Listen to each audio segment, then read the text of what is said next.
ملتانیہ سے عاصمہ شیخ صاحبہ پوچھتی ہیں، اولاد یا اولاد نرینہ کے لیے مسنون دعا کون سی ہے؟ سنا ہے کہ سورہ مریم اولاد نرینہ اور سورہ یوسف یا سورہ محمد خوبصورتی کے لیے پڑھنی چاہیے، اس کی کوئی حقیقت ہے؟ ایسی تو کوئی روایت میرے علم میں نہیں ہے، کوئی ایسی کوئی کسی صحابی کا بھی کوئی ایسا قول نہیں ہے کہ یہ صورتیں پڑھنی چاہیے۔ البتہ اولاد نرینہ کے لیے یا ویسے بھی اولاد کے لیے زکریا علیہ الصلوۃ والسلام کی دعا ہے، رب لا تذرنی فردا وانت خیر الوارثین۔ اسی طرح سورہ فرقان میں آخری رکوع میں جہاں سورہ فرقان ختم ہو رہی ہے، اس سے آخری رکوع میں جہاں صورت ختم ہو رہی ہے، اس سے ایک دو آیتیں پہلے ہے، ربنا ھب لنا من ازواجنا وذریاتنا قرۃ اعین واجعلنا للمتقین اماما۔ یہ دعا پڑھنی چاہیے۔ ویسے بھی 2 رکعت صلاۃ الحاجت پڑھ کے اللہ تعالیٰ سے دعا مانگنی چاہیے اپنی زبان میں۔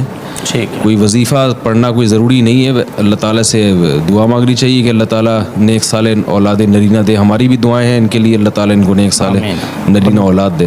بہت بہت شکریہ، بہت شکریہ مصعب۔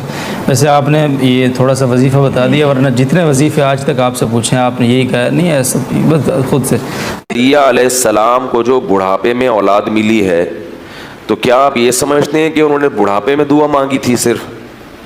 ظاہر ہے وہ تو ساری زندگی مانگتے رہے ہوں گے نا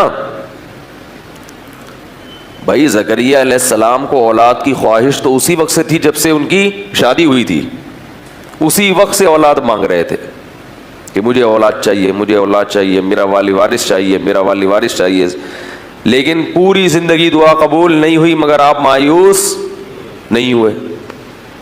بھائی ہمارا کام ہے مانگنا، مانگتے رہے مانگتے رہے مانگتے رہے مانگتے رہے، لیکن اللہ کی عادت ہے جب دیر سے قبول کرتا ہے نا تو پھر میں نے بتایا نا سود بھی لگتا ہے، جو حلال سود ہے سود بھی لگتا ہے۔ اللہ نے دیر سے قبول کی مگر پھر ایسا بیٹا دیا جو سب پہ بھاری ہے۔ کہا کہ پھر ایک بیٹا ملے گا مگر وہ سب پر بھاری ہوگا۔ ذکر رحمت ربک عبدہ زکریا، پوری سورہ مریم میں اللہ نے حضرت زکریا کا تذکرہ کیا، ابتدا وہاں سے کی۔ تیرے رب کی اس رحمت کا ذکر ہے جو اس نے اپنے بندے زکریا پر کی۔ اذ نادا ربہ نداء خفیا، جب انہوں نے اپنے رب کو چپکے سے پکارا۔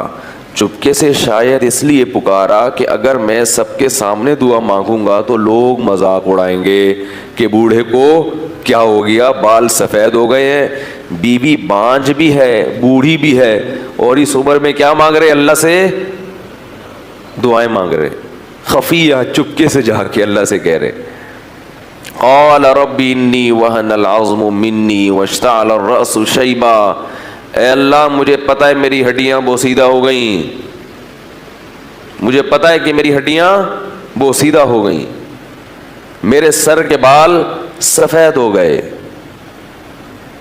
واشتعل الرأس شیبا ولم اکن بدعائک ربی شقیا، مگر میں تیری رحمت سے مایوس نہیں ہوں، مجھے پتہ ہے تو دعائیں قبول کرتا ہے۔ حب لی من لدنک ولیا، عطا کر دے، گفٹ دے دے، ہبہ کر دے اپنی طرف سے ایک میرا والی وارث۔ عجیب بات ہے، دعائیں مانگ رہے ہیں، جب دعا قبول ہوتی ہے تو پھر حیران بھی ہوتے ہیں۔ اللہ تعالیٰ نے حضرت زکریا پر وحی کی، آپ بیت المقدس میں نماز پڑھ رہے تھے، محراب میں، مسجد اقصیٰ میں۔ مسجد اقصیٰ بڑی زبردست مسجد ہے، ہزاروں پیغمبروں کی قبریں ہیں وہاں اور ہزاروں پیغمبروں نے نمازیں پڑھی ہے وہاں۔ تو محراب میں اللہ نماز پڑھ رہے ہیں کہ فرشتے نے آپ پر آ کے وحی کی، یا زکریا انا نبشرک بغلام، اے زکریا ہم تمہیں خوشخبری دیتے ہیں ایک لڑکے کی۔ چونکہ دیر سے مل رہا ہے تو خوشخبری بھی کیسی؟ اسمہ یحییٰ، اس کا نام کیا ہوگا؟ یحییٰ ہوگا۔ اللہ نے پہلے سے رکھ دیا کہ اب جب گفٹ مل رہا ہے تو پھر تحفہ ایسا ہو کہ خوش تو ہوں۔ لم نجعل لہ من قبل سمیہ، اے زکریا اس سے پہلے اس نام کا کوئی بھی دنیا میں نہیں گزرا۔ اب جب خوشخبری مل گئی، قال ربی انا یکون لی غلام، اللہ میرے کہاں سے بیٹا پیدا ہو جائے؟ وہی پھر مانگ کیوں رہے تھے؟ میرے کہاں سے بیٹا پیدا ہو جائے گا؟ میں تو بڈھا ہو گیا، وامراتی عاقر، اور میری بیوی کیا ہے؟ بانجھ۔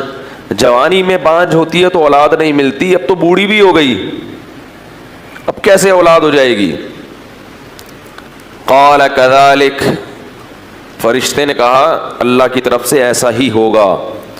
قال ربک، تیرے رب نے ایسا ہی کہا ہے، وقد خلقتک من قبل ولم تک شیئا، اے زکریا اللہ نے تجھے بھی پیدا کیا ہے، تو کچھ بھی نہیں تھا، کچھ بھی نہیں تھا، عدم سے وجود میں لے آیا، تو بوڑھوں کو جوان کر کے اولاد نہیں دے سکتا؟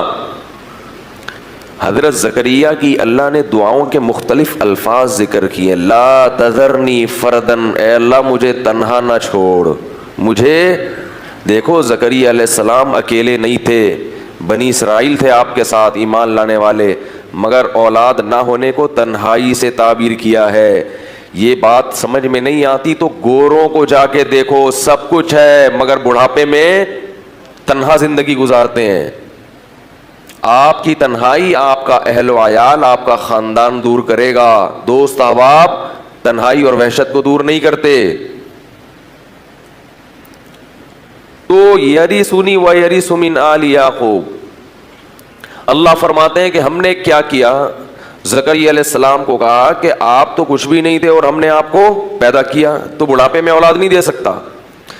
اب اللہ کی طرف سے خوشخبری جب آ گئی نا، اتنے خوش کہ جلدی، کہ اب جلدی چاہیے، ٹھیک ہے نا، اللہ کی نعمت ہے، جلدی